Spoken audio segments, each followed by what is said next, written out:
প্রতি বছরের মতো এবছরও রাখি বন্ধন উপলক্ষে বিভিন্ন কর্মসূচি গ্রহণ করেছে স্বেচ্ছাসেবী সংগঠন হুমায়পুর প্রকাশ ফাউন্ডেশন।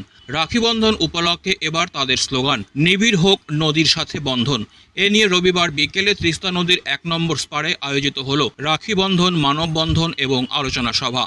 এ বিষয়ে ফাউন্ডেশনের সভাপতি নব্যেন্দু মৌলিক বলেন, রাজ্যব্যাপী সকলকেই রাখি পরানোর কর্মসূচি গ্রহণ করা হয়েছে সংগঠনের পক্ষ থেকে। তিনি জানান, নদীর আরেক নাম প্রবাহিনী। আসলে নদীই হচ্ছে প্রাণ প্রবাহিনী। নদী সভ্যতার ধারক ও বাহক। নদীকে নষ্ট করা আত্মহত্যার শামিল। নদী মায়ের মতো আমাদের রক্ষা করছে। নদীকে মেরে মাতৃঘাতী যেন না হই আমরা।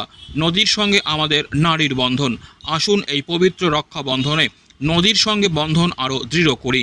তিনি আরও বিস্তারিত জানান, আসুন আজ শপথ করি, নদীতে নোংরা আবর্জনা ফেলব না, নদীকে স্বচ্ছ ও নির্মল রাখব, নদীর প্রবাহ স্বাভাবিক রাখতে সাহায্য করব, নদীর গতিরোধ মহাপাপ। প্রকাশ ফাউন্ডেশন প্রতিবারই রাখি বন্ধনের কর্মসূচি করে। এবারে আমাদের রাখি বন্ধনের থিম হচ্ছে নিবিড় হোক নদীর সাথে বন্ধন। এই থিমের উপর আমরা গোটা রাজ্য জুড়ে আগামীকাল রাখি বন্ধন উৎসব পালন করব। এবং তার আগে আজকে জলপাইগুড়িতে তিস্তা নদীর পাড়ে আমরা প্রি রাখি এখানে সমবেত হলাম। রাখি বন্ধনে কেন আমরা এই থিম নির্বাচন করেছি তা নিয়ে একটা আলোচনা চক্র, মানববন্ধন সংগঠিত হলো। আমাদের মেম্বাররা সকলে ছিলেন, বিশিষ্টজনেরা ছিলেন এবং তারপরে সাধারণ মানুষের মধ্যে আমরা রাখি পরিয়েছি এবং এই বার্তা তুলে ধরেছি নদীকে রক্ষা করতে। বিশেষ করে তিস্তার মতন খরস্রোতা নদী, তিস্তার মতন গুরুত্বপূর্ণ নদী, সেই নদীকে রক্ষা করা কতটা গুরুত্বপূর্ণ সেটা আমরা আজকে মানুষের কাছে তুলে ধরলাম। শুধুমাত্র তুলে ধরাই নয়, প্রকাশ ফাউন্ডেশন কিন্তু প্রতিবাদ আন্দোলনও যেমন করছে, আইনি লড়াইও যেমন নদীকে রক্ষা করার জন্য লড়ছে, তেমন সচেতনতার বার্তাও আমরা জনগণকে। Disclaimer. This channel may not promote any violent, harmful or legal activities. All content provided by this channel is meant for an educational purpose only.